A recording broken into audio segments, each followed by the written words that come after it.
But yeah. It's kind of fun, yeah. It's really nice from that.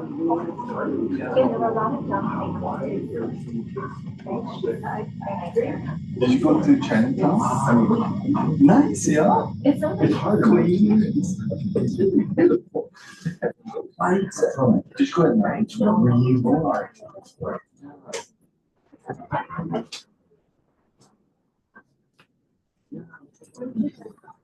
This time we went to Toyama and inside. Black Panther. And then to Chino.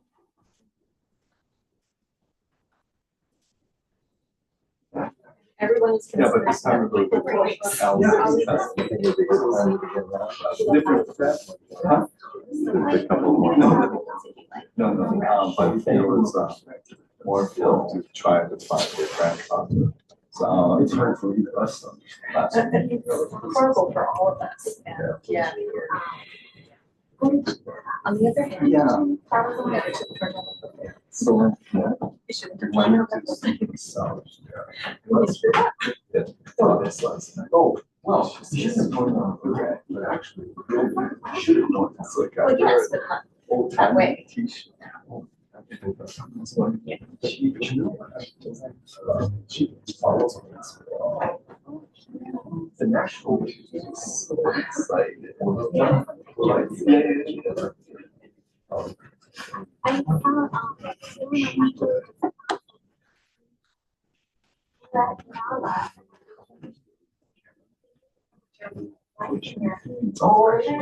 really? I'm sorry, I missed you. With her, she didn't write the nomination. Oh. In the I think that was that. Then meeting. I think.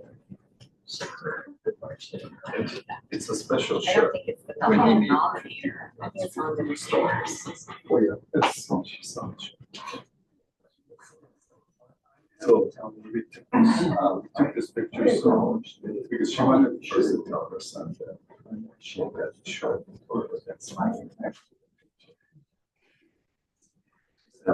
Oh, she's never it's kind of one of the To become a museum. absolutely. Yeah, so I mean, yes, we paid money. Are you reversing it? It was just so sweet. Well, it's because of the house. Yeah.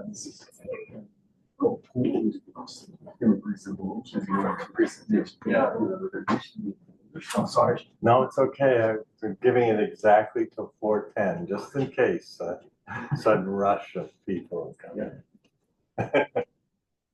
One lesson for this is to invite more panelists next time.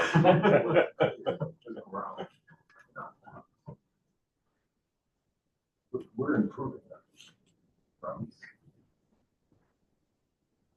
That's the hot spot.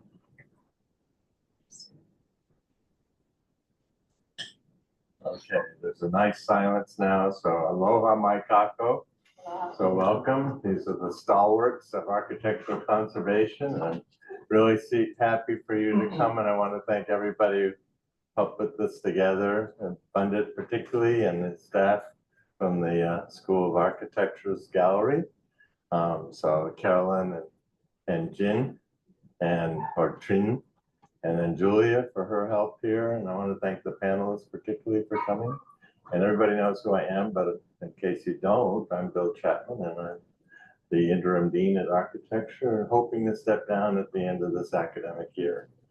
And part of the whole plan of this talk is to mark that transition, and also by coincidence, I had worked over the COVID period with a friend, John Stubbs, and a couple of other people on a book about architectural conservation. And I wanted to call it architectural conservation in the Pacific, which would have been more succinct, but apparently Rutledge has an office in Sydney called the Office for Australia, New Zealand, and the Pacific Islands. So that was the title that Rutledge wanted to stick to.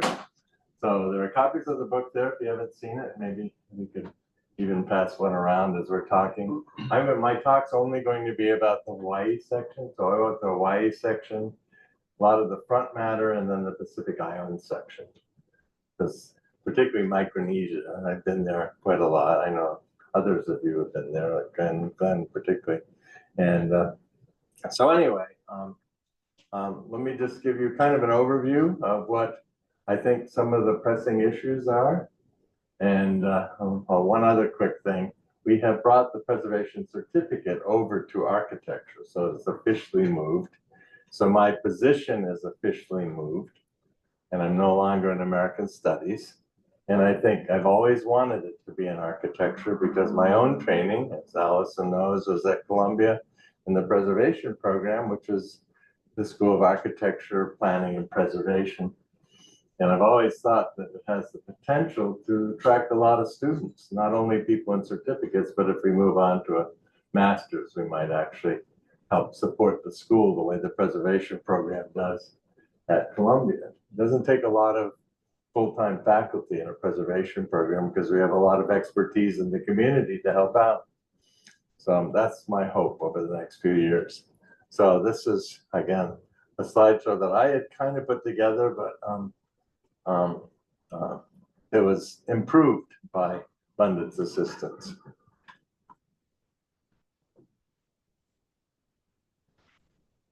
First technical problem. Julius. Huh? Okay, thank you. I mean, you have to push the button. Those are always a challenge. All right, so this is a kind of overview, and I tried to kind of stick, I was telling Kirsten before it began, I tried to stick to purely architectural conservation stuff, but inevitably you start bringing in things around preservation that make it possible, like the National Register program, the Main Street program.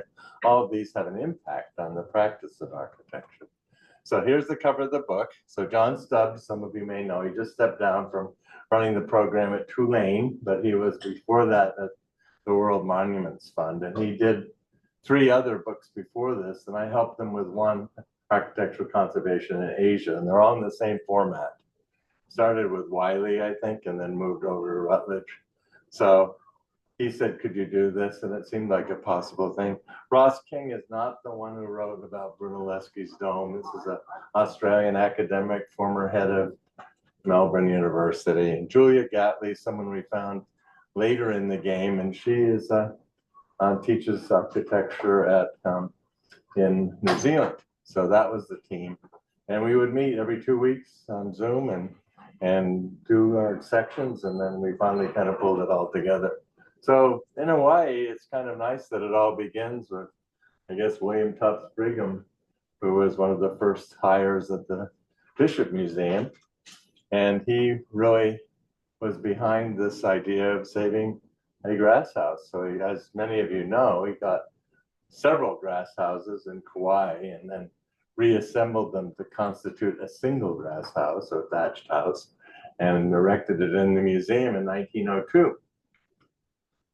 At the time, people recognized it was a fast vanishing building type. And by the teens, any notice of someone coming upon a thatched house often showed up in the newspaper. I remember seeing something about a rail line going into Hamakua Coast, and they had come across a thatched house, and it was newsworthy.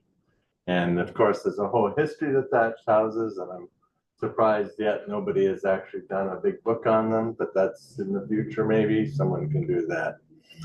Daughters of Hawaii, and again, setting the pattern that would be a national pattern, where a lot of historic preservation and architectural conservation as well has often been spearheaded by women. And the Daughters of Hawaii were fit this pattern. In 1903, they decided they were going to fight to save the Queen Emma's summer palace. And this is through the Daughters of Hawaii. And this was in part to honor Queen Emma, but also to recognize what an interesting house it was. And this was sort of in step with what was going on in the mainland US at the time, when beginnings like the Society for the Preservation of New England Antiquities was getting going at that time, and beginning to recognize the importance of architecture telling stories about the past. So these are some Habs drawings that were done back in the 1960s when we had several Habs teams here. I looked just before coming as Richard Bierce. I don't know if I knew Richard, so he ended up working in DC into his own firm later. But these are still wonderful records. So here we are, the palace. And then they didn't stop there. They went on to work with Pu'ulahei Palace over in Kona. And again, this is a picture prior to the time they had acquired it, built in 1838. It later, Glenn knows more about this than I because he has worked on this, but it later got stuccoed during the reign of Kalakaua. And so what they were preserving was the stuccoed version of the house. And they would often enlist people from like the Order of Kamehameha to help out in the opening ceremonies and things like that. So it was very much aligned with the recognition of Hawaiian culture as well. So there's Pu'ulahei today.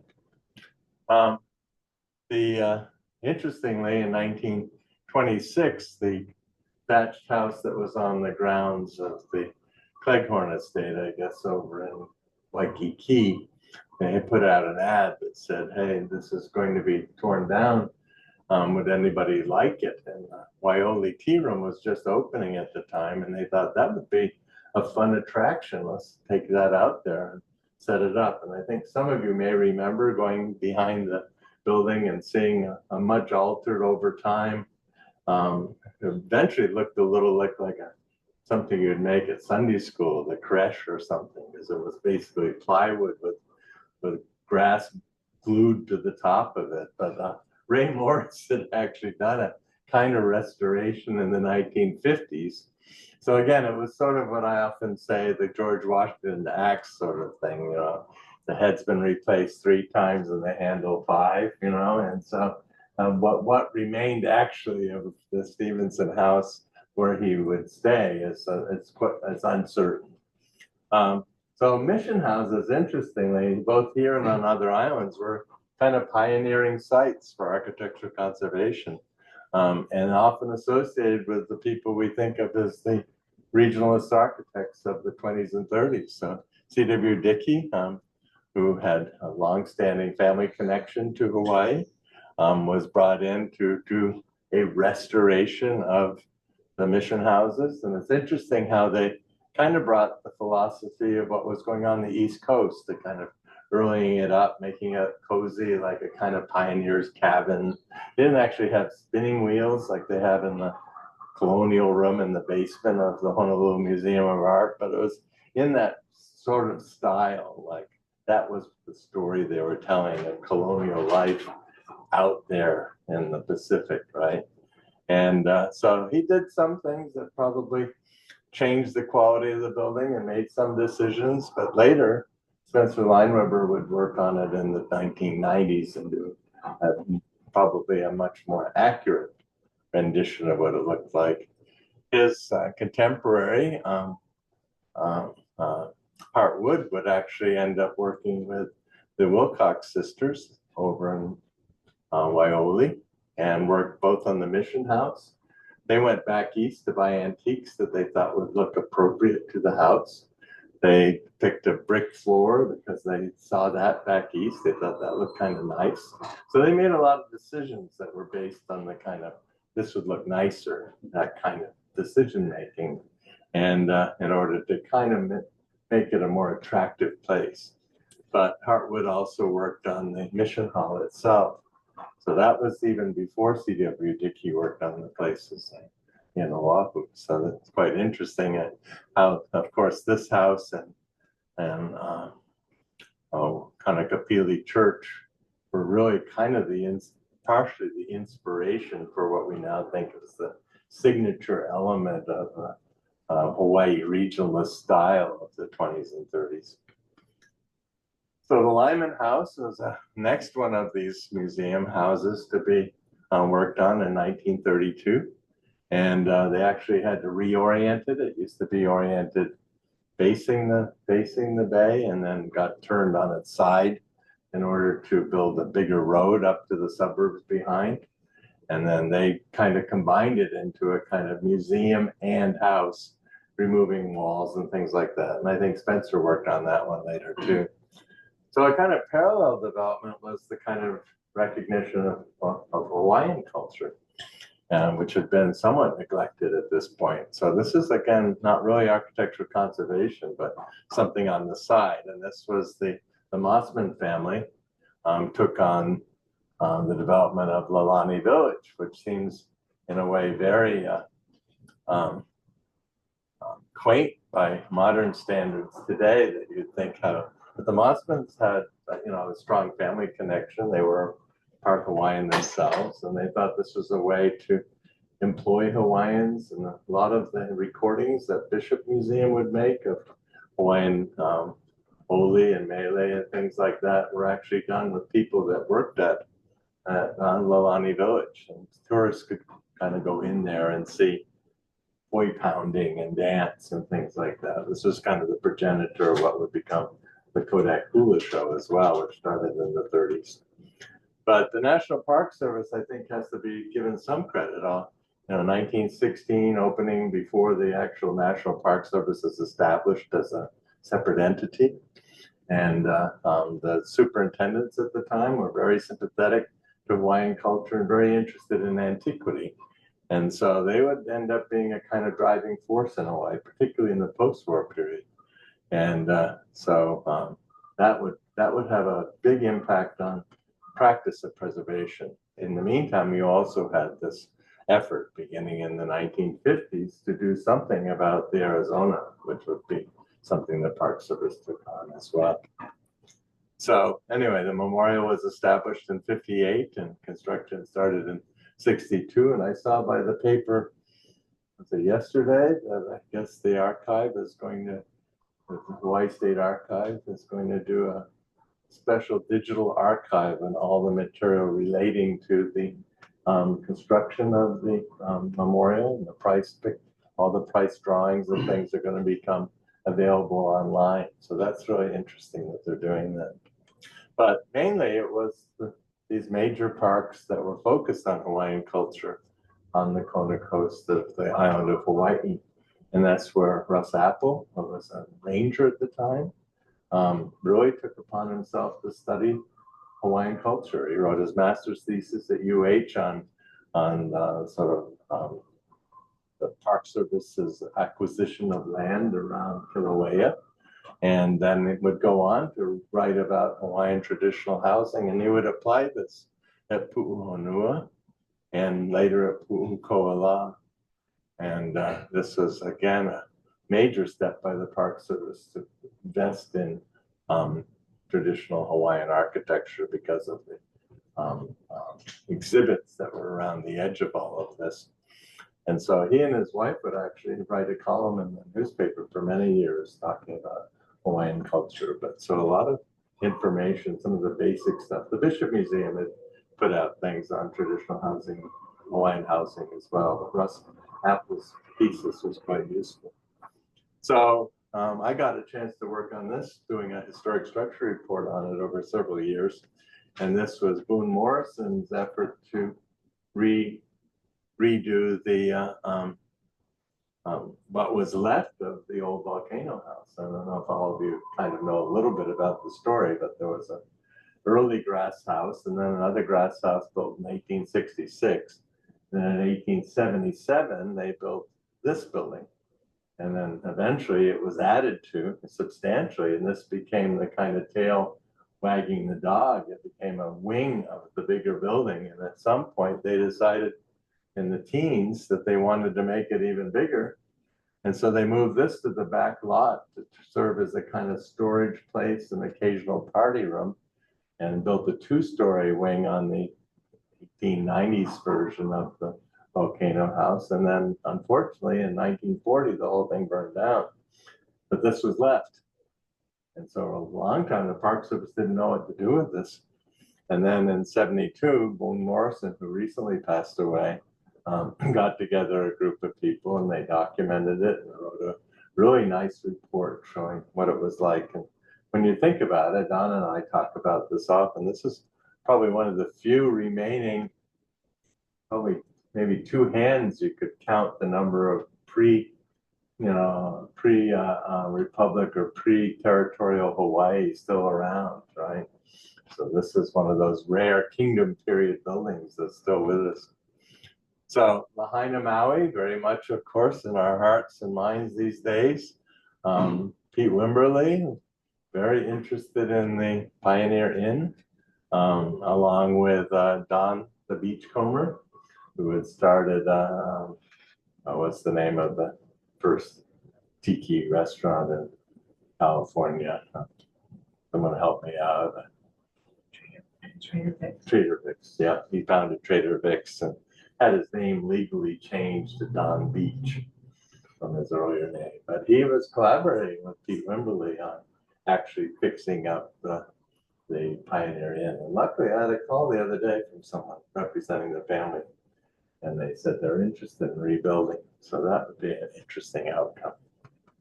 So again, Glenn is most familiar with this because he's been a consultant to Lahaina Restoration Foundation for years. These are buildings that were part of their ensemble of buildings that the Baldwin House badly damaged, the Wohing virtually gone. And so we were talking the other day, hoping that maybe there's so much information about Wohing that it could be brought back to life. Anyone who knows the history of Lahaina restoration, their restorations early on were that required a great deal of replacement material anyway. So it's not really such a horrible idea to think that a lot of what's going to go back will be replacement material.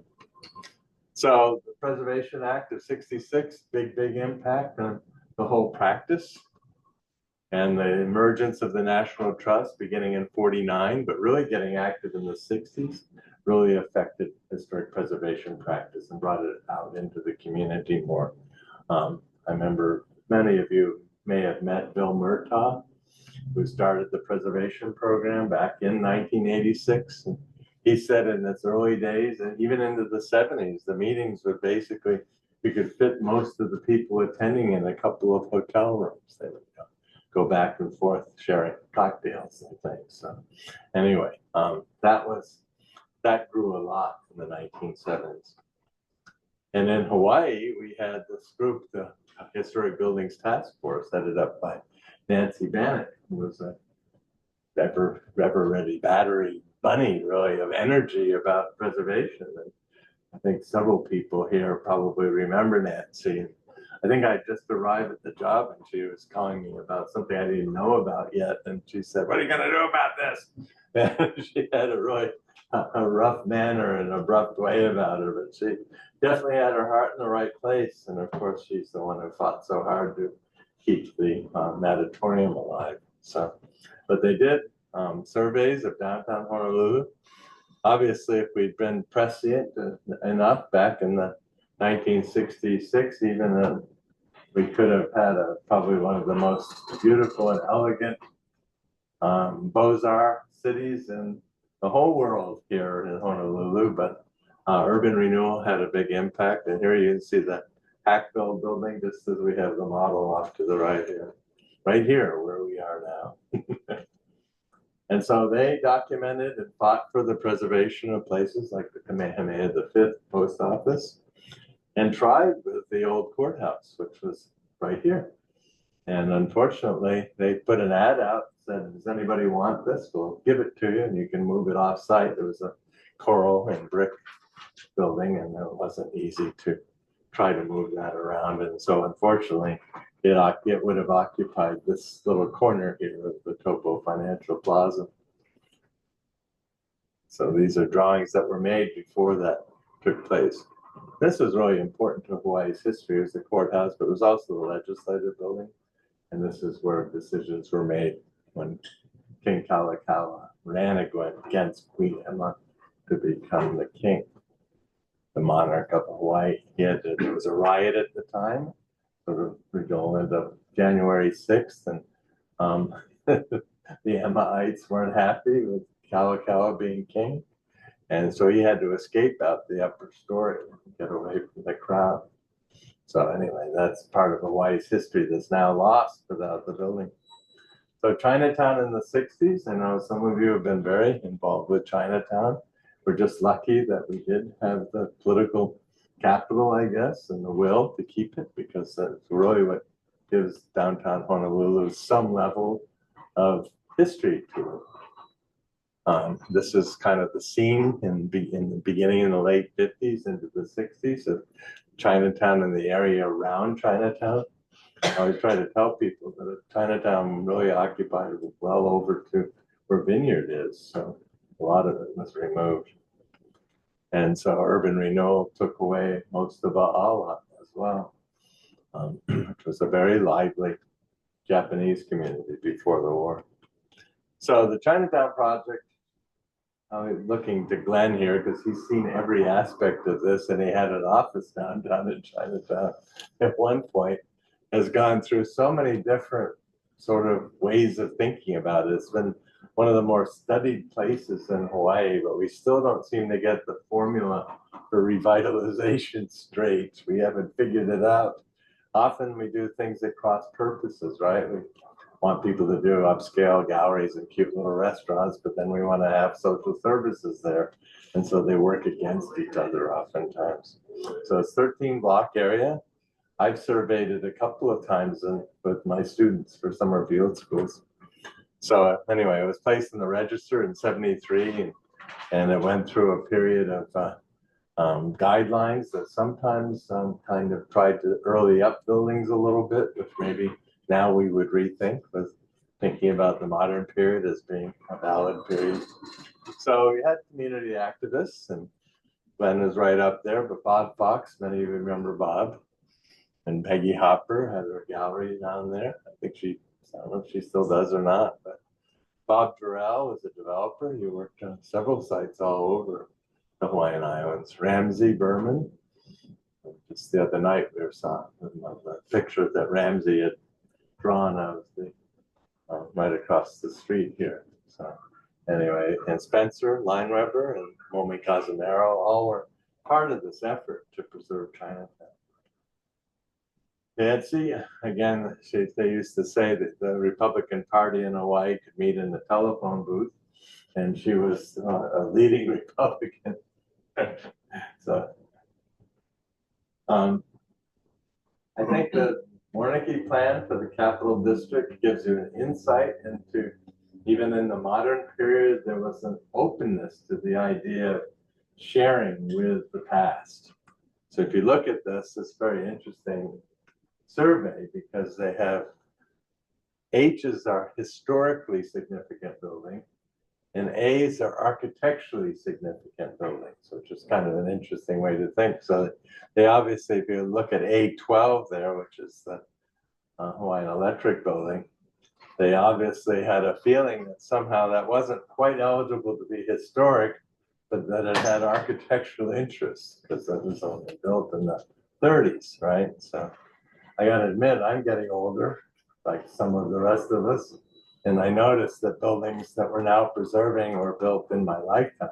So that's the kind of, and when I was studying, Alice and I were talking about at Columbia back in the 70s, when I was there, a lot of this modernist stuff was happening. And so modernist period was actually the enemy of preservation, but now we're a big tent, and so we bring that into it too, and I'll mention it later.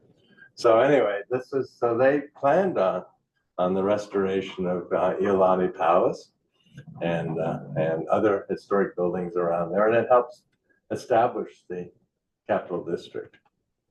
So Iolani Palace itself is a remarkable building that should all be very proud to have, and the Friends were started just at the same time the Capitol was going, 1966. Jeffrey Fairfax, when I first read about him, I just thought he was like an older architect, but he died quite young. Glenn knew him, and he wrote a book about Hawaiian architecture. He's the one who designated this Florentine Renaissance revival, the only time I've ever heard of that architectural style term, And so it gets repeated again and again. So that's Jeffrey who did that. So, and then Iolani Barracks became part of the same project. And Glenn actually has given a great talk before about moving the barracks from Baratania Street over to the corner where it is now, which was the approximate location, I guess, of the old bungalow where King Kalakaua actually spent most of his time. So the Capital District is kind of unique. It has a collection of some buildings that are historic and some that aren't, but there's a kind of regulatory control over a space that makes it special. And so at this point, the state was starting to catch up. And at one point, the state of Hawaii was thought to be at the forefront of state historic preservation offices. And the same with the archaeology here was also very ahead of the game. And this was really the period when the archaeological firms started to expand. I'd say a lot of the lead by Bishop Museum, which later got into the business. But then, as you all know, the Hawaii Architecture, the Hawaii Historic Hawaii Foundation came in at the same time. And this was Helen Cole and Charles Black. And at the time, this is 1974, the Royal Hawaiian would not yet have been 50 years old at that time. So they were actually talking about building a relatively recent origin, 1927. So you can do the math quickly, but it doesn't quite make it 50 years. So Historic Hawaii Foundation has been consistently a driver of preservation in Hawaii through programming, through the annual fundraiser, through recognition of people and buildings, and we've had a number of different directors, but Kirsten has really steered this ship for many years and done an excellent job of keeping preservation in people's minds through grants as well and other ways. Now, these historic districts are kind of, I guess, a problematic part of our history. Haleiwa was made a special district in 1984. Bob Fox talks to me about how he first went out there with the governor in the 70s and said, hey, this could be an interesting place for people to visit. And it has these old buildings and we should keep this. And there was a kind of vision that it could be like that.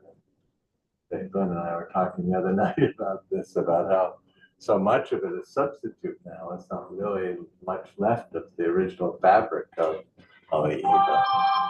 But the same with all the Main Street programs. And Hawaii was a kind of, well, a celebrated place for the Main Street program, whether it was in Hilo or in some of the other places. So these are all Main Street communities at one point, and did a lot to preserve these plantation towns. And I think maybe there, I've compared notes with friends in other countries, especially like Australia, and I think they hold the owners and the developers' feet more to the fire for the authenticity of materials and stuff than we tend to do here. So you see a lot of plywood substitution and stuff in Hawaii. Hawaii Theater itself was a great accomplishment. A lot of different people behind this, and remarkable that we were able to save this theater, but not some of the other theaters. And so throughout that period, you begin getting people who really have architectural expertise in Hawaii. And this was when Spencer and Glenn got started working together, and then Don was taking over the State Historic Preservation Office. There are other architects that worked on historic buildings. And so we actually exported these skills to other places. Big losses, I'm just kind of changing the tone here. A lot of things are really lost in a sense forever. AIA itself is a community. I once participated in putting a book together, a memory book about AIA and all the people that had family, usually the prominent families that were there that sold out for urban renewal. And nobody's done a good study of this as a dissertation yet, but it would be very interesting. A lot of them ended up becoming quite wealthy over time. So we'd have our meetings at the Waialae Country Club, which I thought was a side of irony. Toyo Theater was tragic. I mean, it was so 1983. I think you could go to Lowell Angel's house and find a lot of it in there, but if you could get through all the other stuff that Lowell saved. The Alexander Young Hotel went very late in the game, and that was like a real core of downtown Honolulu with all sorts of associations and stories connected with it. And of course, we all remember when the Damon building went down. Remember old Bill Murtaugh was always saying, Don's got to save that building. I said, well, probably has two choices, save his job or save the building, or try to save the building. So that it was sort of regrettable that it was at a time when it was becoming fashionable to add big buildings at the rear of historic buildings. So it's sort of too bad we couldn't have done that. And there were some great successes. I was hoping Virginia would be here. I got her Christmas card today, so we still exchange Christmas cards, but she was sort of behind this and has a wonderful story about how originally she was just doing some renovation and recarpeting part of it, and then talked the guy, the owner, into actually applying the investment tax credits and making it an ITC project. And can you imagine Waikiki without it, right? And of course, a lot of oddly enough, the military, because they have to follow federal laws, at least up to now they have had to, we'll see. They've done a remarkable job of preserving their history, better than the rest of us. Glenn's been on some of these projects. Fung and Associates has done projects there. A lot of firms have worked on their projects. So Kirsten just had a little criticism of the review board, but I think the review board has done a good job of trying to answer to people's interest in historic properties. I think when it was, when the tax credits or the tax abatement program was first introduced, that was actually brought forward as this is something tourists would be interested in. It's hard to know how many tourists that we kind of attract would want to go out to Manoa and go look at the different houses, but I like to think some of them might, but it's not how we market ourselves. It's not what we focus, but I think we do have some of these houses we might not otherwise have, though recently, as you've seen in College Hill, we just lost one of the first properties in College Hill, built in 1905, I believe, and was just taken down because the owner and architect wanted to build something they wanted of their own. So it doesn't protect them forever. So I think Manoa Heritage is going to come into its own more and more, particularly once they open the house. But they're kind of a unique combination of a Hawaiian site and a what now people would call a settler colonial site. But the Cook family mansion is going to be really interesting and will probably help spur and contribute to more interest in the field. Okay, so then, Allison's been very involved in Docomomo, Don as well, other people. But this is, like I said before, the architecture that seemed to be interrupting history, but now has kind of come under the spotlight as part of history. And a lot of younger architects and my students seem to find this the most interesting. But of course, it's going to have a whole set of interesting technical problems that are different from those of wood buildings and older masonry buildings. Materials don't have the same longevity sometimes, and some materials are no longer made because the companies only made them for a short time. I think Lever House in New York is just going through its fourth major renovation or restoration. And again, it's interesting how do you get formica, things like that, right? So these are all issues that they're facing. Willis Grand House, I'm very proud to be part of their board and work with them. And this, I think, has done a lot to contribute to people's interest in this period of architecture. And a lot of it goes, but less noticed is preservation. But the work Glenn and others, particularly Glenn, has done on churches in Hawaii. I mean, these are great containers of history, architecture, and kind of goes unheralded by the rest of us, but it's important to the congregations. And it's certainly important to placemaking in Honolulu. So we got these continuing threats. One is, I think the biggest thing is just the lack of awareness, but you know, and the high cost of land and developers' kind of efforts to develop as much as possible, the paucity of land in itself. And so you get between monster houses and then abandoned estates, we have real threats to built heritage. And I think one of the biggest things is just trying to convince people that this is okay. You don't need to build some sort of stucco thing, that there's some value and interest in these modest houses. In this case, probably, I'm guessing, might even be post-war, a little plantation house. So see how the sliding windows of the mountains line up with the girts. And it's very charming and designed and interesting.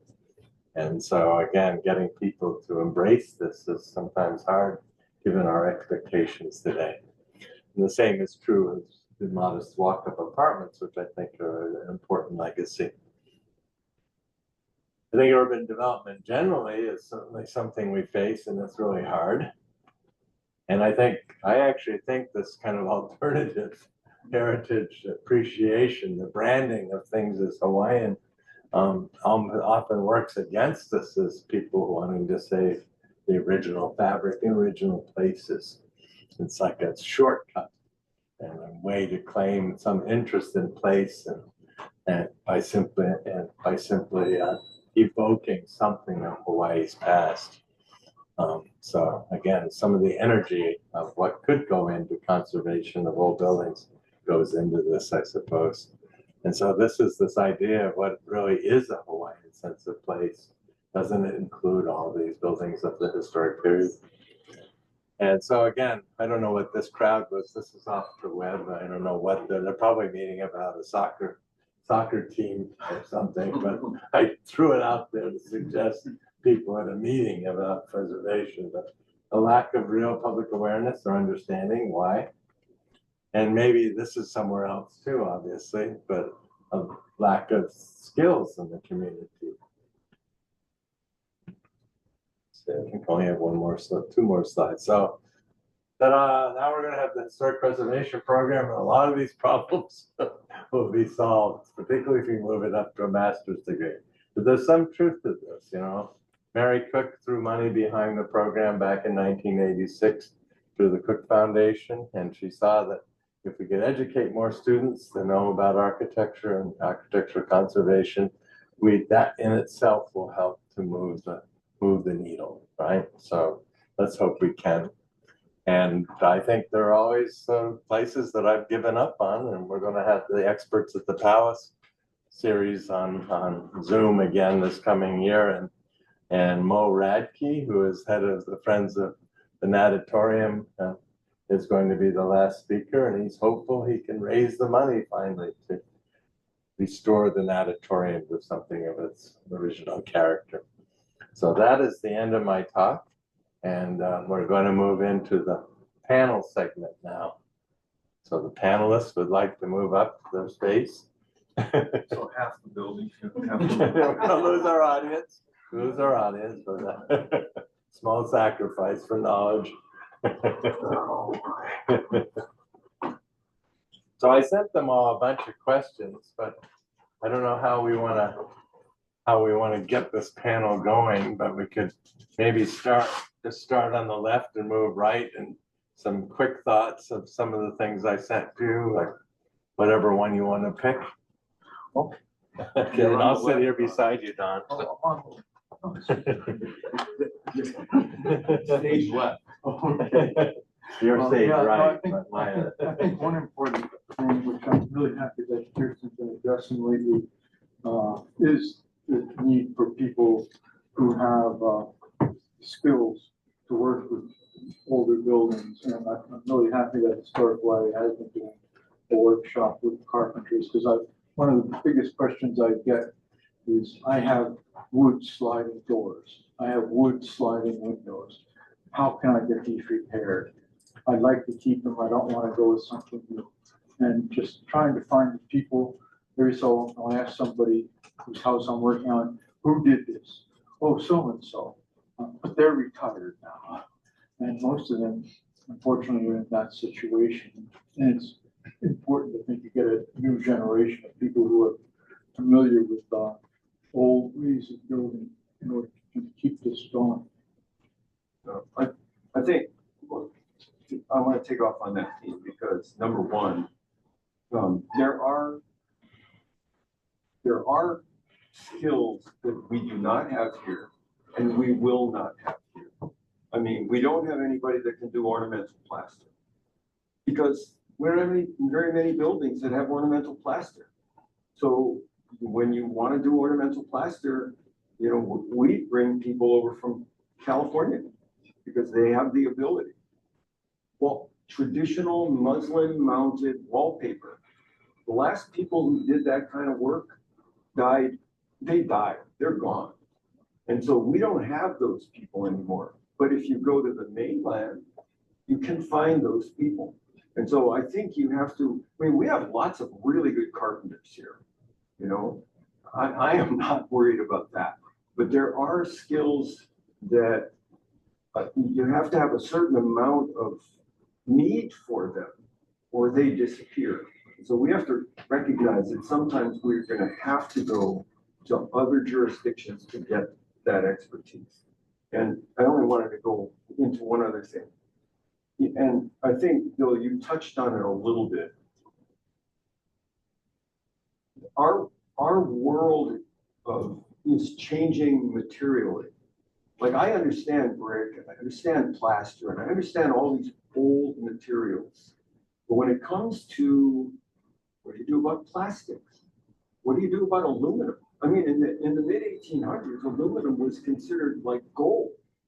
It was that valuable. It was that rare. And now every window you want to find is made out of aluminum. How do you conserve that stuff? How do you conserve plastics?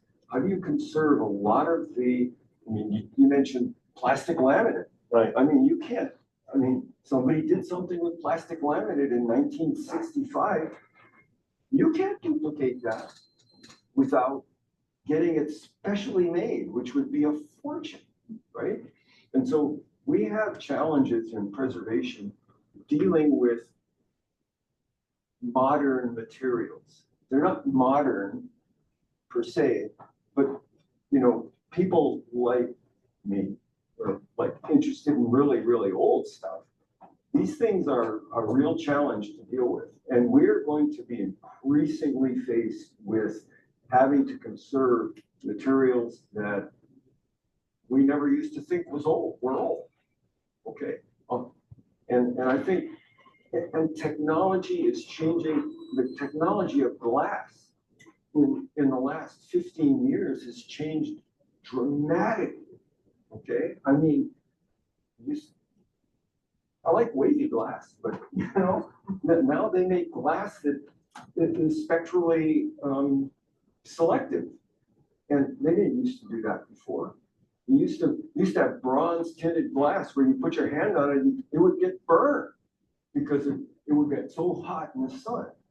We don't have those problems anymore. Everything's changing. We need to keep up. And then I'm going to shut up. So. I love following Glenn. There's so many things you can riff off in both Don and Glenn, and of course Bill's set up on this. But you know, staying with the theme of like material conservation, the actual physical, tangible resource itself. One of the interesting things to me is the overlapping of the different disciplines. And I think we all get really used to just looking at it through our own lens and our own blinders. And to solve these problems, you need people who understand material. You need people who have the craftsmanship and the ability to work with their hands. You need people who can design the profiles. You need people who can source the materials. You need people who understand the regulatory system. You know, and I think too often you're only trained in one thing and you don't necessarily know how to integrate. And I think that's the solution. We need to have expertise and subject matter experts across a lot of different areas, but they have to know each other and they have to know how to work together. I can't tell you how many times I'll call people on this panel and say, I need to know something. I need to know how to, the proper lime mortar mix to restore an 1800 wall in Lahaina. And I call him, you know, but no one's going to have all the answers for all the things. We need to have a deep bench. And right now, I think our bench is not all that deep. So that's what I like to see is ways to kind of deepen the expertise, but also deepen the networks between people who know their own thing. The only thing I would say is our bench is the world. Our bench is not just Hawaii, okay? And if we think only of Hawaii, we will put chipboard over a wood wall because it's easier than wallpaper. You know, and I just think I think that's true for expertise, but I also think preservation is a economic driver and a job center. And we need to have careers and people should be able to stay in Hawaii and have a job doing preservation. And if we're always importing expertise from somewhere else, we're not building that capacity locally. Yeah. So if we're missing something, yeah, let's go and get it if we need it, but I'd rather grow it here and that gets back to the trades training that Don was talking about. I think that's really important, actually. Glenn and I are gonna have a lot of fun today. Okay, I guess I will continue on with the materials, train of thought here. And I completely agree with everything that has been said by Dawn, Glenn, and Kirsten. But in terms of like having the trades and the appropriate people with the appropriate knowledge to work on the buildings, that's a really important thing to have, like an apprenticeship pipeline. I think that's something we may not have right now in terms of trade skills. I know HHF does workshops. You guys had a workshop recently on historic window restoration, which I think not only is great for homeowners, but also even, you know, design professionals. I think I'm thinking of it more as like a whole building or a whole city approach, almost like you're saying, essentially it's, if we can grow a lot of those skills here and, you know, have like a rising tide basically lifts all boats, right? If we can grow a lot of those skills here, a lot of that expertise, I mean, we have challenges in, I think maybe the labor, the expertise, the materials, the economic costs here, but not to say that all we have is our challenges, but I think what it means is that we ultimately have a lot of opportunities to grow that here. I want to jump in myself on the sort of skills training part of it. Since we're starting I'm getting back full-time to working with the preservation program. And I taught in a program that had a master's before, and then Alice and I went to the same preservation program. Preservation students often want to get their hands dirty. They want to actually work on buildings. And when I was at Columbia, we adopted a building down in Lower Manhattan that we actually worked on in South Street Seaport Museum. And it was the beginning of that sort of hands-on. And I noticed like this, I have my different ideas about Savannah College of Art and Design, but they have always consistently brought that hands-on quality. So I'm thinking if we do a good preservation program, we should figure out a way of integrating hands-on stuff.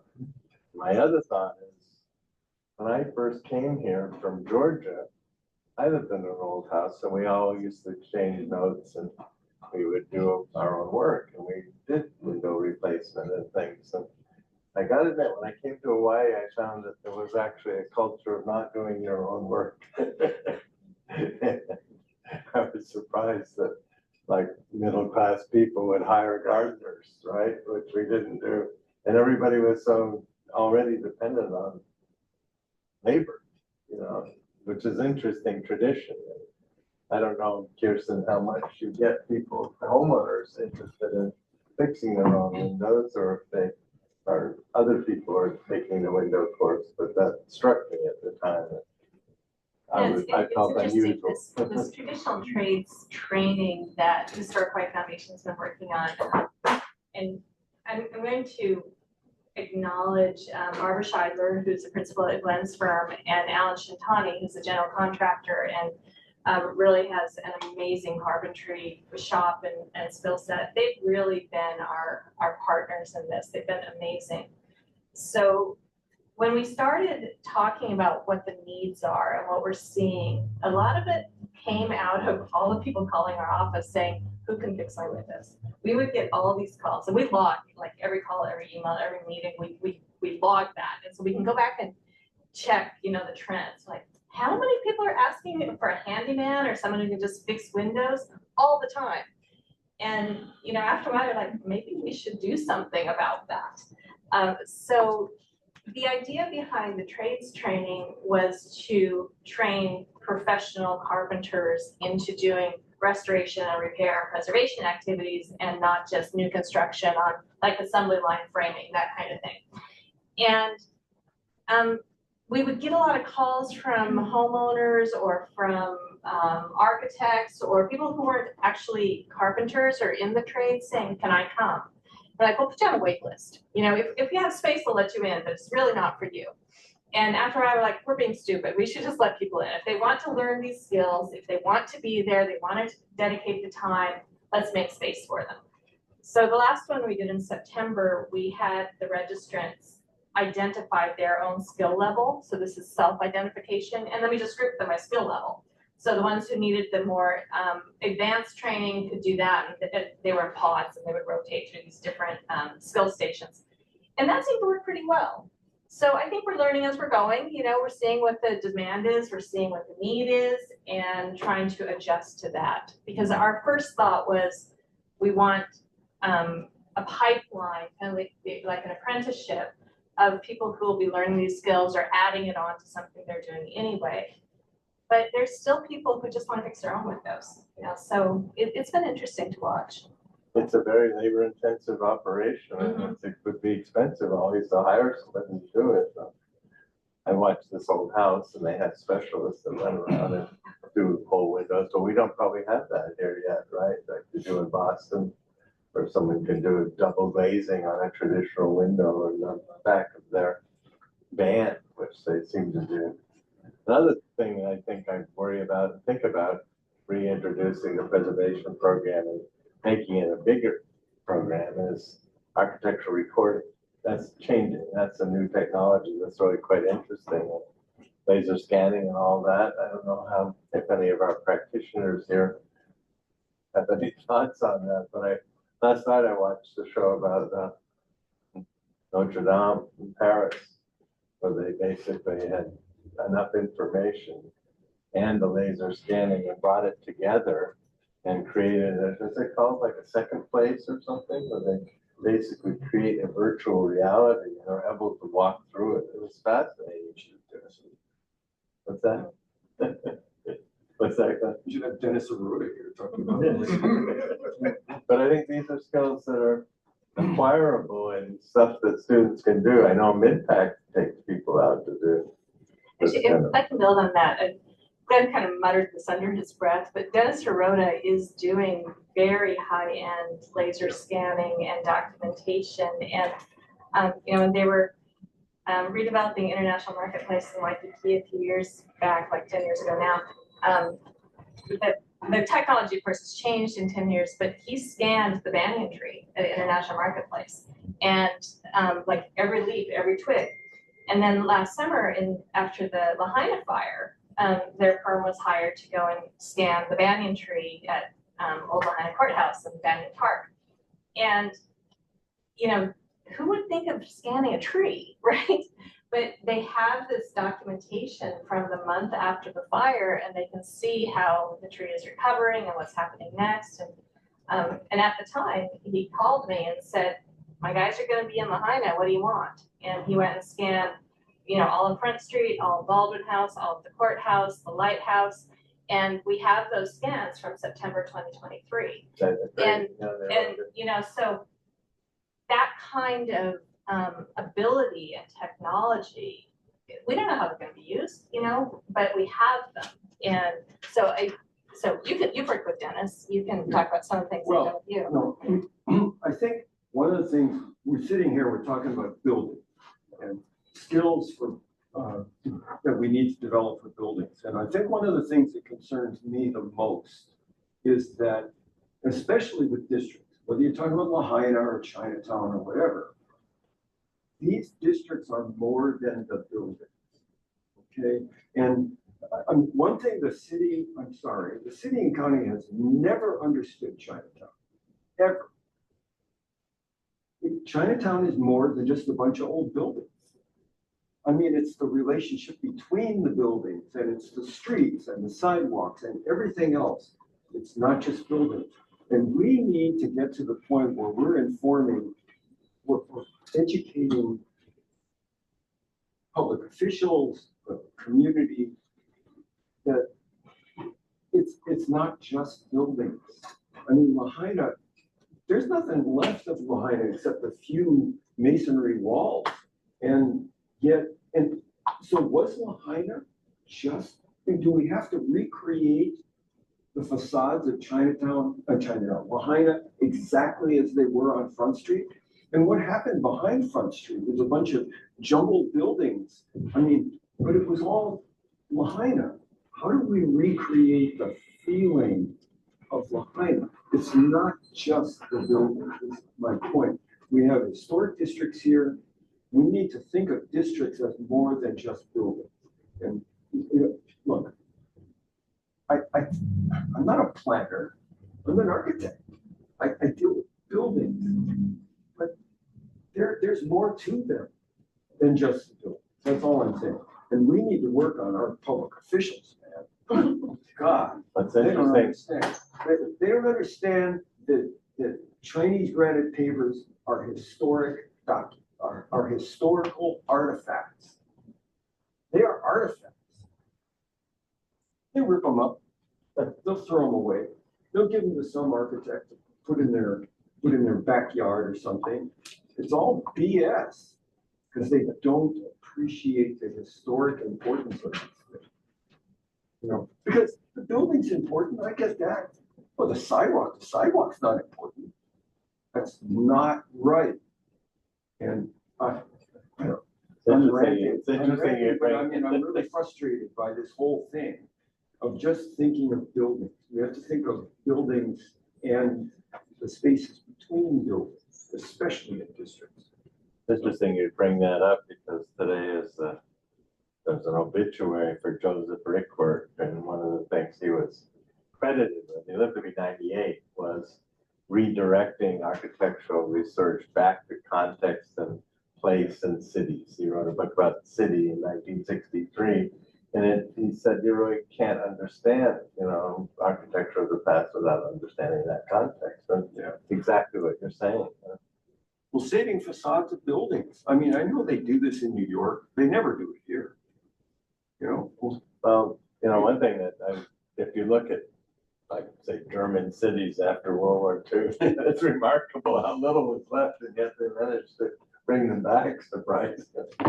And Warsaw is a great example. It was pretty well gone, but they kind of built on what was there. So I know when Lahaina first happened, people were saying, "Oh, it's all over. Let's move it somewhere else." And I said, "No, there's enough to build on, and there's history in place and a sense of its past that needs to be there still." So, Yeah, it's not black too much.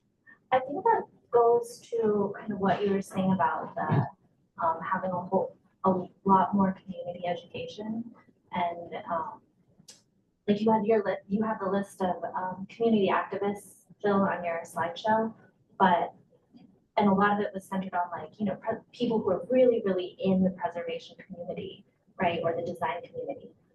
But I think there are so many people that I think we work with as clients, engineers, planners, you know, we work with great firms, and other people who are interested in preservation, and it's an education and a sensibility to kind of work with each other and be collaborative and creative, because we have a limited amount of resources here and expertise, and it's something that I feel like the more people that we have on board, the more ways that we have to foster those interactions and educate amongst ourselves, the more opportunities that we have to, build the preservation community. It's not only within the design community. Always thought historic preservation as a movement is kind of a belief system, right? Some people get it, some don't, and they kind of know when someone gets it, and you know when they're not getting it. It's sort of like a religion in sorts, right? I have friends visit and they're going around. Frank Matero recently came over, an old friend from Columbia days who runs the Penn program.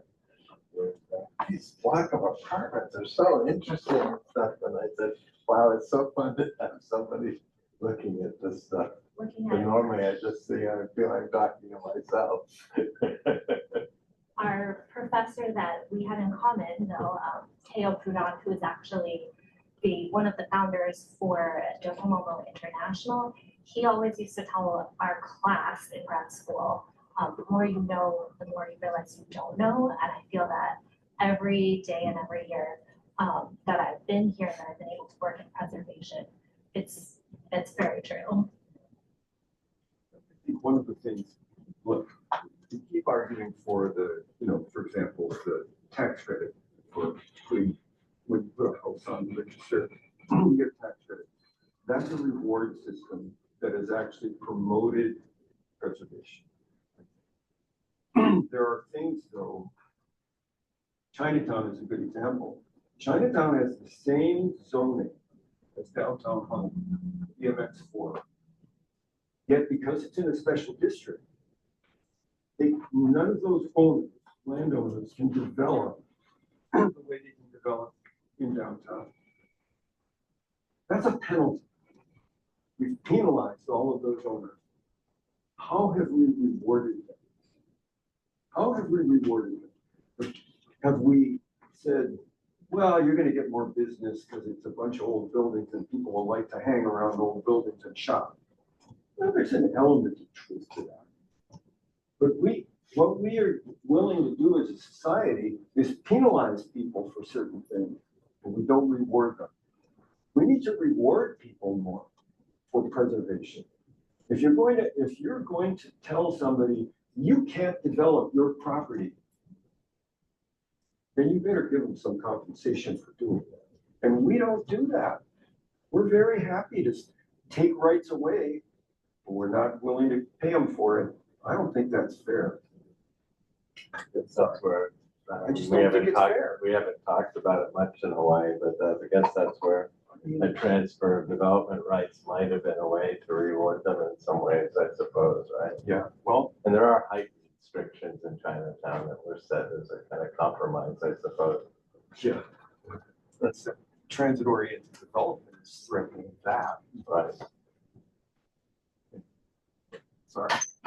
Some places it really benefited economically. Back to Lahaina, when I went over to do an assessment of one of the roads, I was surprised at what the owners felt they were worth. I was talking to Glenn about the other day. There's a $25 million property, $50 million property, and really churned a lot of commerce. So I think Lahaina really benefited in this.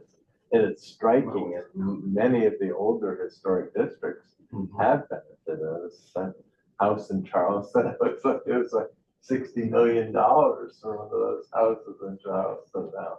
So they did carve up certain areas that became very valuable to that. So most suburban-like settings do benefit economically when they're listed as districts.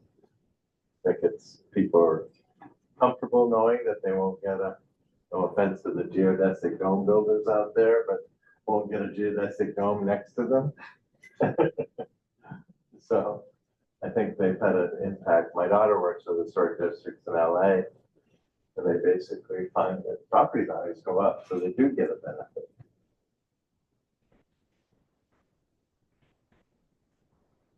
Since we have a little pause, do we have any people in the audience that want to throw out a question or a comment to our panel to see how we might handle that? I have a question for Don. How do we make the State Historic Preservation Division work better? I'm sorry, I didn't realize it was a third rail. Don put 18 years into that, right?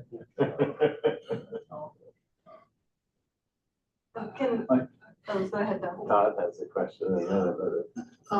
I just have, it's a comment with a question, I guess. So, you know, I appreciate the concern for the craftsmanship that we're losing or lost. But, you know, as architects, there's one art that is also lost, and that's in the instructions and the drawings. You know, it's always impressive when you see these old historic drawings and how detailed they are and the thought that goes into it.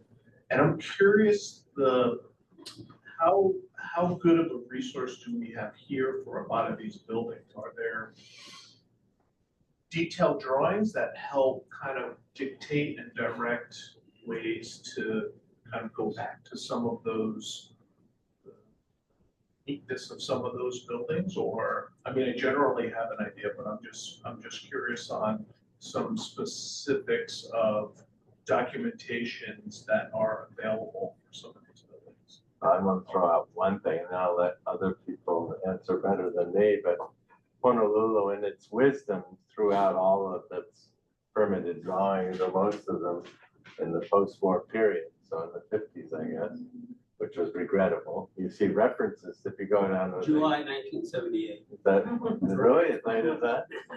Anyway, you go down to the tax conveyor's office, and look at it, and they reference the drawings that are no longer there. It's always disappointing. But some of the bigger buildings, the drawings are preserved as tags, right?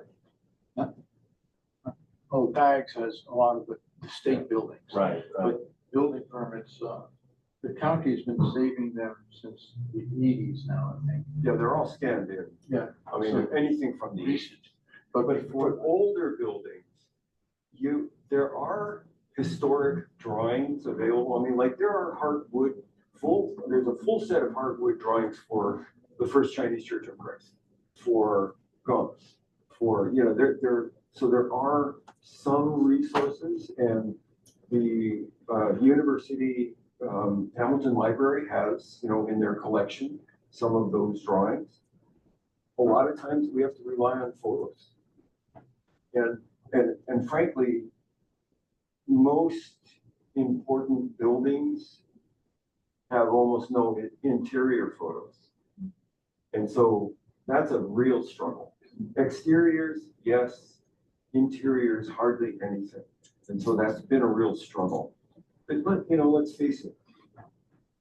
One of the things that we're doing is trying to keep things from getting worse. We're not trying to restore stuff. It's really a very rare project. I think Lahaina is going to be kind of an exception, but I think it's a very rare project where you are restoring a building. I mean, even Iolani Palace it's restored, but there's some things that were stuck in there that aren't real restoration. I mean, it's air conditioned. Kalakaua never had an air conditioned palace. And so, yeah, I think we just need to think about not making stuff worse.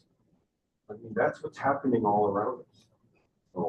So you're not going to get too anal about some of those details, is what I'm saying. But I mean, there are resources. Bishop Museum, archives, Sometimes owners of particularly larger buildings, like the church, will keep their drawings. Yeah, I think the university has its drawings for its building. Yeah, like Hawaii Heritage Center, which is down in Chinatown on Smith Street.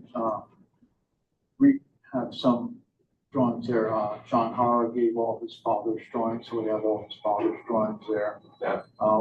Thanks to him, we got a number of Alfred G drawings as well. Although it's interesting, like Alfred G had his own business, and then he sold out to Leo Daly. Leo Daly went out of business before Alfred G. Threw all of his drawings away. And then, so, but when Lee went out of business, they did contact, I know you're interested in saving, so we were able to save drawings that he had kept or stuff he'd done after Leo Daly. So it just depends on Fred Fuhrer, who's not very well known architect from the 20s, but somebody had a whole bunch of his drawings in the basement, so donated them as well. And, I guess just depends on, but it's hit and miss a lot of times. If somebody calls and say, yes, we have all our father's drawings, we don't know what to do with them. We'll see, you will take them. WATG approached us recently about the library, whether the library would be willing to take on what they have, but I understand a lot of their stuff was already disposed of, and so some of it they still have. So I'm hopeful that something could be done, but they were still in the process of trying to think of what they could do. Hamilton Library doesn't really have the wherewithal to take on a lot. I thought this project at the archives was really interesting. The thing about the Arizona Memorial, that would be a great resource to have. Not only just the drawings, but all the correspondence and everything involved with selection and money raising and all that. It's very interesting. Very interesting. But the thing is that there are photos of almost everything. I mean, there are, for example, there are 2 buildings in Lahaina that were owned by the Lahaina Restoration Foundation. There were wood buildings, 100% wood buildings. And there's nothing left of them now. And so one of the things that we're asking is, well, did anybody have any pictures at all of these buildings? And sometimes what you find is, oh, it's off in the corner of the photo of this building. And if you work at it, you go to people and say, hey, do you have any building, any photos of this structure? And sometimes you are just working off of photos, but that's better than nothing.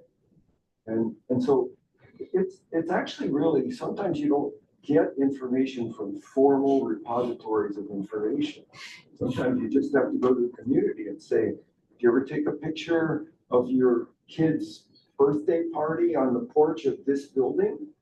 You know, and you'd be surprised. There's more information out there than we think. One of the interesting things I ran across once was in Kaimuki. The border water supply required that they take pictures as it was progressing of the sewage system as they were installing it. And so we're talking hundreds and hundreds of small photos, and they're in the archives of the Bishop Museum now. And behind every one, you see the houses, right? Yeah. They're very interesting. So you do find it in strange places, yeah. Yeah, hi, I have a question. Of course, we're all very hopeful that Lahaina can be brought back in some way. And the Lahaina Restoration Foundation is pushing ahead. But the Maui Cultural Resources Commission hasn't even been meeting for the last year. And what that suggests is there's really no support for historic preservation at the highest levels of government in Lahaina. How can those of us who love historic preservation overcome that kind of? I'm not sure how that's going to sort out, okay? Because there is involvement from the county, but right so far it's been the FEMA and Corps and Army Corps show, and they've really pushed a lot of people aside. I mean, Lahaina Restoration Foundation was not even allowed to visit their own buildings for like 2 or 3 months after the fire. I mean, it's, so that's going to go away. The Corps is supposed to be done by the end of January, I think. They're supposed to be done with their cleanup, and then they're leaving. Then reconstruction is going to start, I think. But I got an inquiry from the Maui Planning Authority saying that they really want, do we have any students coming out that would be able to work? They're going to need architects on their conversant in preservation on their staff. They don't have enough people. so. I will say, from my point of view, having presented to them a few times, the CRC will be useless in this. They will be useless. Because, look, they were assigned the task of reviewing individual projects in certain historic districts on Maui. And so you get a project to do a renovation to this building in Lahaina, or a renovation to a building in Makawao, or something like that. But onesies, you've got an entire town here that's gone. This is a rethink. They're not looking at remodeling this building or even adding a new building within a historic context. There are much, much bigger issues here. And I mean, I don't know how it's gonna get sorted out. And you got the Hawaiian community pushing certain ideas, and those need to be respected. I mean, the elementary school will never be built back on where it was, because there was a Hawaiian burial ground. Lahaina is going to change. How is it going to change? That's, I mean, if anybody's got the answer to that, let me know. But I mean, it's going to take, I predicted it would take 15 years before Lahaina started looking like we think it should look. I mean, even the banyan tree, it's half dead. It's still alive, but Half it's half alive. dead. Half alive. Yeah, it's half alive. There you go. It's half alive. So, I mean, it's not the same place, but we kind of want it to be. But they've changed the wording for the National Historic Landmark designation to take into account an earlier period. So they're kind of giving a nod to the Hawaiian period before the development of the colonial town already. Yeah. But, you know, if you look, I remember when it was started, there were quotes that say it was the Williamsburg of the Pacific. And if you actually think about Williamsburg, I think something like 3/4 of the buildings in Williamsburg are recreations during the 1920s and 30s by John D. Rockefeller. Now, whether we'll have that level of funding or not, but authenticity.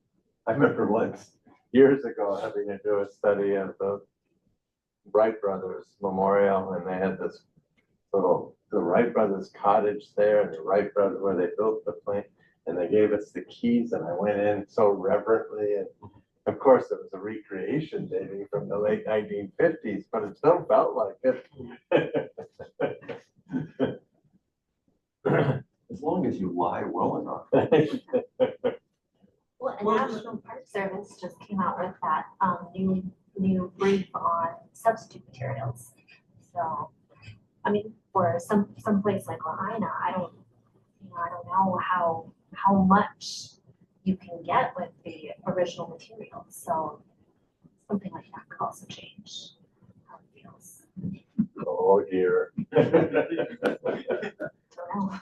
Well, I was curious, when it first happened, I just figured that the governor would call Glenn Mason and Bill Chapman and just say, okay, guys, go rebuild it. Well, maybe Glenn. Yeah, okay. And I understand some people look down on reconstruction as we just, what we're talking about, but I know the Pioneer Inn, there's a complete set of drawings for the Pioneer Inn over at Wimbledon's, because I worked on it. And other things from photographs could be nearly reconstructed. Let me just put it to you guys, if the governor did call you guys and make you the czars of the reconstruction of Lahaina, would you reconstruct it exactly as it was when it burned, i.e. the Howley version? Or would it go back to some hybrid of pre-contact, post-contact? I mean, Lahaina as a whole, or we talk the Pioneer? The Pioneer Inn itself Just an would be example of interesting. something that definitely could Yeah. be reconstructed. Because but that it had should several be. periods too. That would be Yeah, quite yeah. interesting. Well, look, you have to realize, Siemens Hospital at one point was a pile of rock, and it was reconstructed. Okay, now it's burned. The walls are actually in pretty good shape because it was reconstructed with cement mortar. both of the structures that were in Lahaina prison were reconstructed. In the 1960s, a lot of work was done on the Baldwin House. I mean, it was almost gutted and rebuilt inside. And so there is a history of reconstruction that, you know, so the Siemens Hospital, shouldn't we reconstruct it? It was already reconstructed once. So let's just try to make it as historically accurate as possible. That's all we're trying to do, right? But you have lots of individual private landowners that are between all of these sites that are controlled by an organization that is interested in restoration, right? How do you control all of them? You can't control them all. I think you can give them a matrix to work within and hopefully inspire them. I think if you go back to You can't control them. you go back to the bigger question, like, do you want, which has been thrown out in the national media, do you want to make it a Hawaiian place, or can you accept that it's this colonial place, right? I think, you know, kind of gets where I'm at. And Lahaina wouldn't have really, Lahaina's a mix. yeah, It always was. And I remember Annalise making a presentation or talking to the CRC about 2 years ago, saying, you know, Lahaina is really a plantation town. And they all went, oh my God, really? I mean, because everybody thinks of it as a whalers village, right? Not a whalers village, it's a plantation town. And so, yeah, it's had these different lives, right? And Lahaina had a life as King Kamehameha III's house site, you know, it had a life, you know, really important role in the monarchy. right, right. It had an important role as a whaling village. It had an important role as a place where fleets would park off in the water because it was so calm. You know, this is just one more life. I think you can tell all these stories. I don't think you have to pick a It's single not story. one story. The other thing is, depends on which, you know, I keep hearing people say the community doesn't want, depends on which community you're talking to. And when I went over, I met a number of owners. I wasn't trying to, but they were there, excited. They want it back. They really do. And There's lots of room. they made a lot of money. I forget how much money gets spent in Lahaina, but otherwise they don't really, people staying along those resort hotels don't really have as much to do. And Lahaina is something they can go do. I have a question that I think builds on the question put by the gentleman in the blue shirt here. And that is, it seems to me that there's sort of a buried philosophical issue that affects how much the historic preservation movement can do to influence broader existing neighborhoods like Chinatown, or maybe some other community that hasn't really gotten your full attention yet. And the question involves how much of the tangible pre-existing buildings you need to do a legitimate restoration or reconstruction on them. Lahaina is sort of a special case because it's well documented and was spectacularly destroyed. And it's really a thing of itself.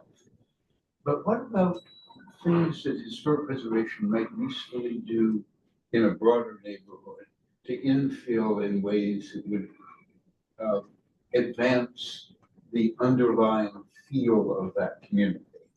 You know, if there was a modern building in Chinatown, could you knock it down? Could you build from scratch what had been there before? If you didn't know what was there before, could you build a wholly new building consistent with the earlier move? And that's a question of how inventive do you feel it's legitimate for your movement to become? If I can take it on first, and I know other people have ideas, but I think we're in flux right now and thinking about these things. There's been a kind of, I see it on my Facebook, something called Architectural Rebellion, where they're actually promoting the idea of reconstruction in a very aggressive way, in a way that when we were in preservation school, they said you shouldn't do it because you're falsifying history. And so there is a kind of counter movement. I don't know if anybody's back to Colonial Williamsburg, if anyone's seen the Quinlan Terry commercial section, which is basically, he's an unreconstructed 18th century architect, and he continues to design as an 18th century architect. And it's really quite intriguing and interesting, because you do know that it's not a facsimile of the past. You know it's something newer, but you also recognize that its spirit is still in the 18th century. So that's something I think my students and I will have to deal with when we do kind of theory of preservation at some point too. So I'll let other people. I saw Allison. I don't know. No, I do recall having, I think some similar conversations in grad school about the recreation of colonial Williamsburg and whether or not it is an appropriate thing, to do or not. And I think maybe as things ebb and flow, some generations might think, yes, that is what we need to be able to experience it and see what was done. And other generations might think this really wasn't, the right way to go. So I think your question might have two different answers. One is, if you have a historic district, there's kind of an established sense of, Lahaina is a good example, but Chinatown, there are design guidelines, there are, there's a statement of what is appropriate, really. But take Manoa, for example. Manoa has a certain feeling, right? And there's a lot of old buildings in Manoa. Some of them are registered, some of them aren't. But as I understand it, there's been that, you guys can comment on this. There's been some effort to say, well, should we make Manoa a historic district? And there's an argument for that.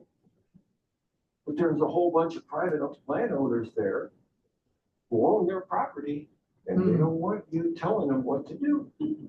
So that is an education process, perhaps, more so than when a structure is in a historic district.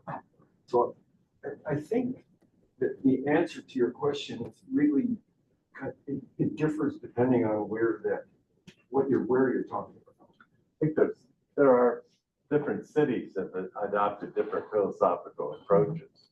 My daughter works for the city of Los Angeles in their historic preservation department.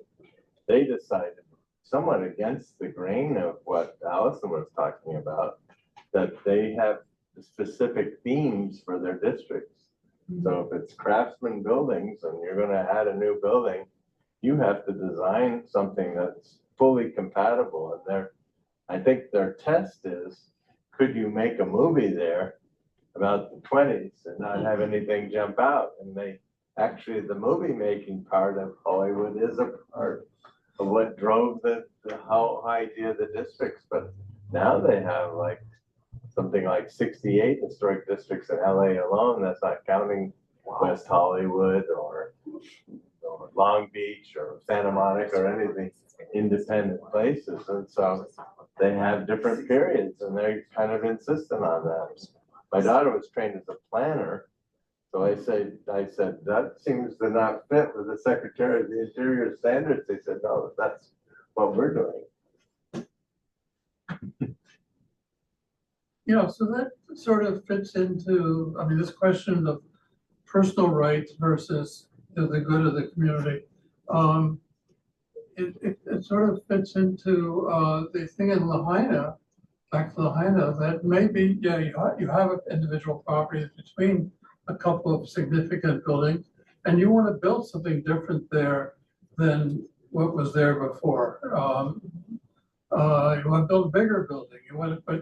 So maybe the answer is, maybe there is flexibility. That maybe the school doesn't have to be where the school was, but as long as you're designing in character with, the character that was there, so that the whole of Lahaina is retained.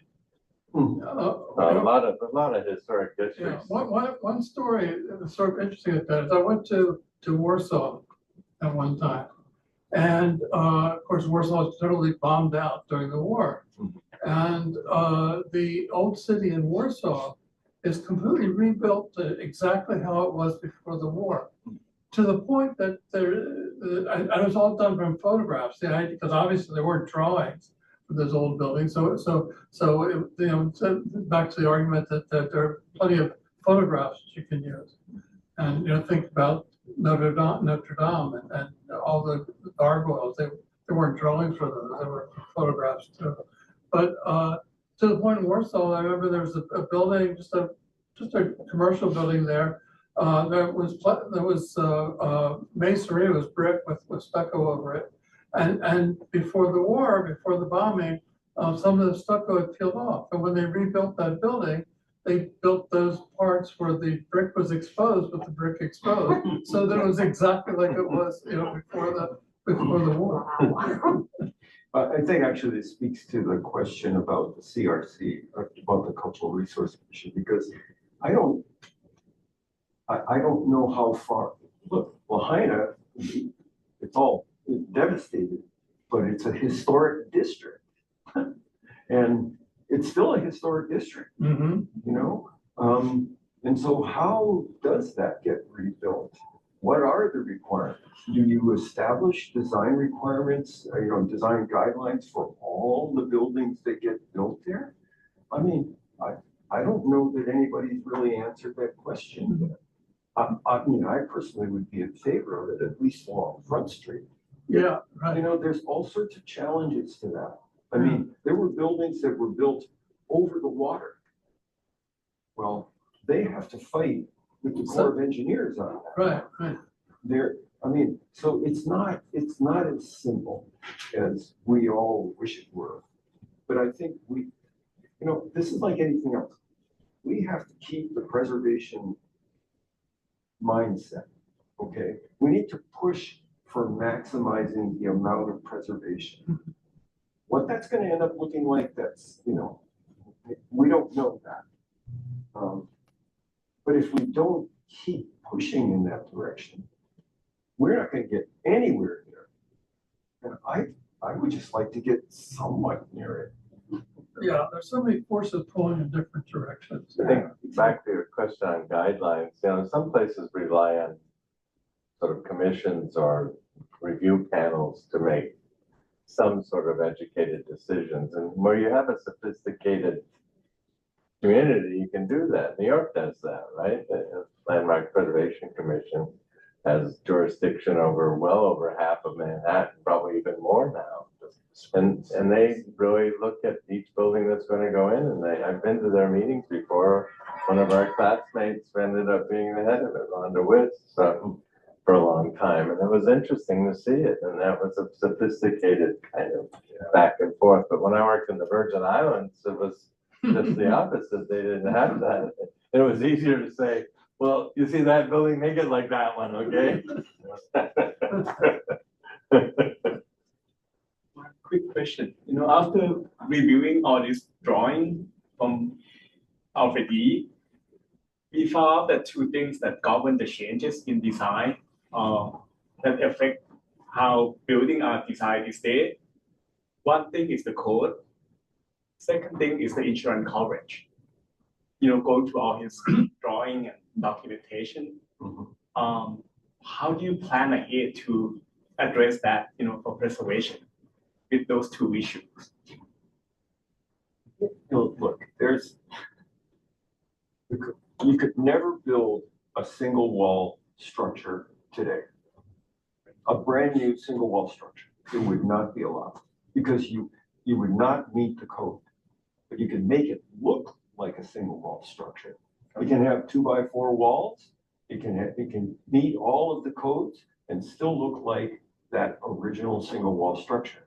So yeah, you have to follow the codes or you're never going to get a building permit.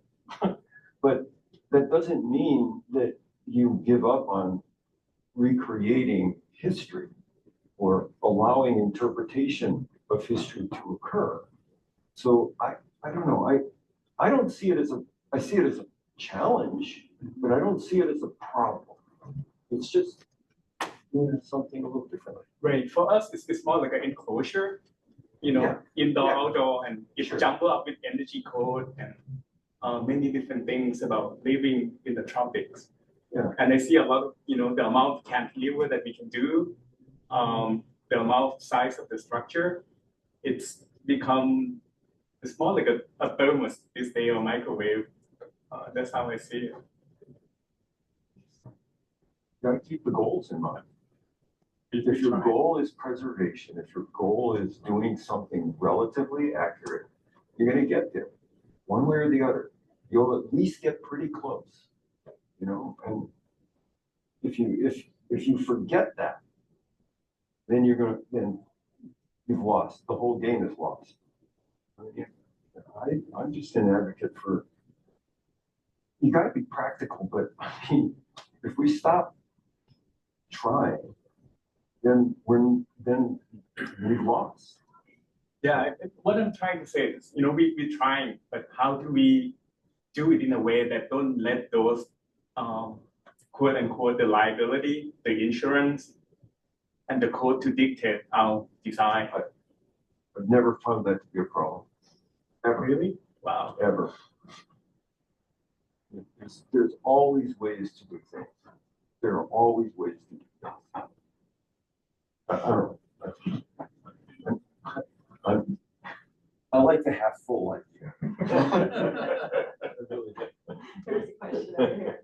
So I have a question that is about Lahaina. So every time we are talking about the Lahaina rehabilitation or restoration, I'm thinking about for a single building, it is easy to define the period of significance. But Lahaina is like a mixture. So it is easy for us to say, okay, the hospital, the lighthouse, these kind of things. But for the things that is not really like significant, how we define, how we help them to see where or like what is the time should be for these buildings.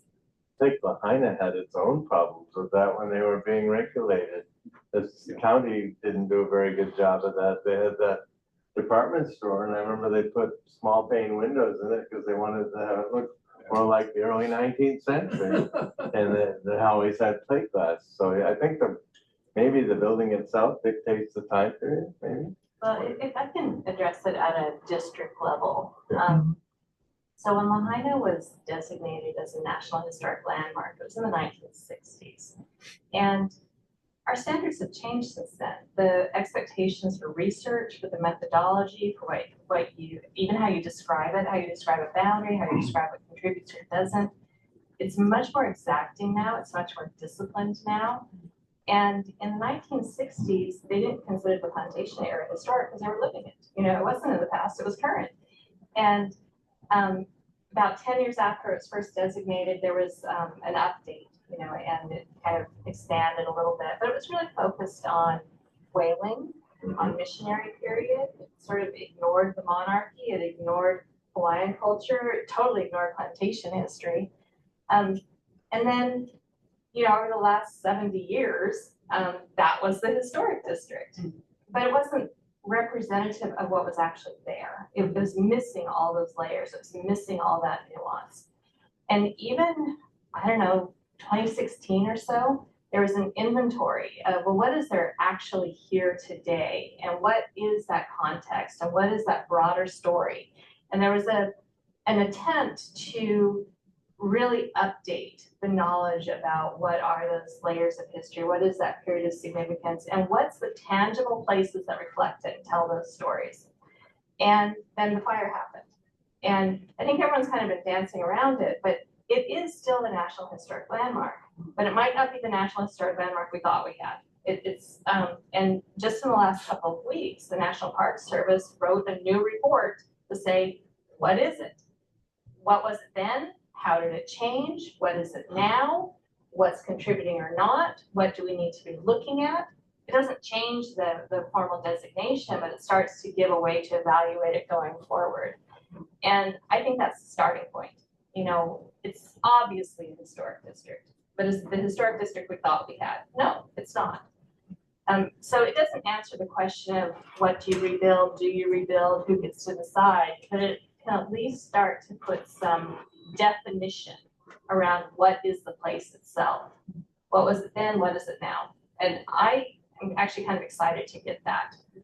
And it still talks about, there's so many things to celebrate. People like to use these broad sweeping statements like Lahaina is gone. It is not gone, it is not. And the fire actually revealed some things that had been buried under some of those other layers, you know, so it's a tragedy, but there's also an opportunity there to start thinking about it again. Have a tree. Lahaina will be interesting because it is not, like, most of the time we're dealing with preservation, right? But now if we're thinking about preservation, and thinking about 2023 can be a new anchor point. It could be, yeah. I mean, it's definitely a point in history where something happened, right? What I find interesting about just tonight is we started out talking about architectural conservation, and now we're talking about planning. You know, my background's in planning. I naturally gravitate that way. So I'm kind of surprised at all these architects who are like, oh no, let's talk about planning. So, Well, look, I mean, go ahead, Glenn. no, Lahaina Restoration Foundation has, they have control over Halealoha. They actually have a lease from the county on the courthouse. They have Lahaina Prison. Those are tangible representations of their history, okay, of our history. And those things do need to be reconstructed, okay?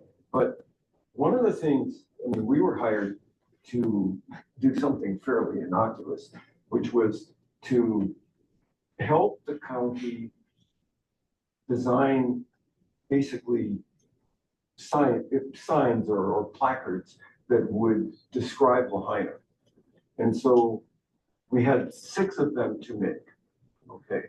And there were 2 that were, one was in Hawaiian, there were 2 others. One was in Hawaiian and the other one was in English, saying, don't do this, don't do that, how to, you know, just basically respect the land. And in the process of doing that, it became very clear. And they have first landed in Lahaina with like 1,000 canoes. He had a site there. There was the king's lo'i was there. I mean, so that was a segment. There was the monarchy period. There's the plantation period. There were, and believe it or not, when the last panel was kind of funny, Lahaina Today, which was a picture of everybody having a great time under the banyan tree, which is now half of it. Or half there. Yeah, or half there. Exactly. But I think the point, though, that exercise really showed that Lahaina had all these lives. So this is one more life. And there are hard, you know, representations of these eras that still exist from the monarchy period. Most of them are, you know, most of the things they control are from the monarchy period. And they'll be restored, you know, and or reconstructed or whatever. They aren't the whole story. None of the, I mean, there were hundreds, if not thousands of houses that burned in Lahaina. They were little wood structures. And most of them wouldn't meet the building setback requirements. I mean, they were all over the place. They're historically important too. No, I just think we need to, it's gonna get rebuilt. I don't know the exact configuration, but it will be a historic district when it's done. I think we might want, one reason we moved the time forward is like building's gonna turn off its air conditioning at 6 o'clock. So first of all, so let me just thank you all for coming. And I want to thank my panelists here for coming and giving up valuable time and then sharing their expertise. And we eventually had all the chairs filled out here. I was very impressed. So again, thanks for your support and keep tuned. And thanks again, Julia, for letting us use the AIA space. And, so, yeah, thank you. So give it up.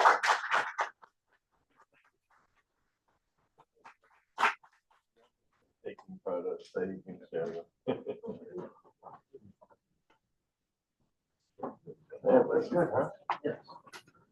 That's nice. Thank you. Did you get someone here? You're gonna send me some others? Ben said he wants some. Be all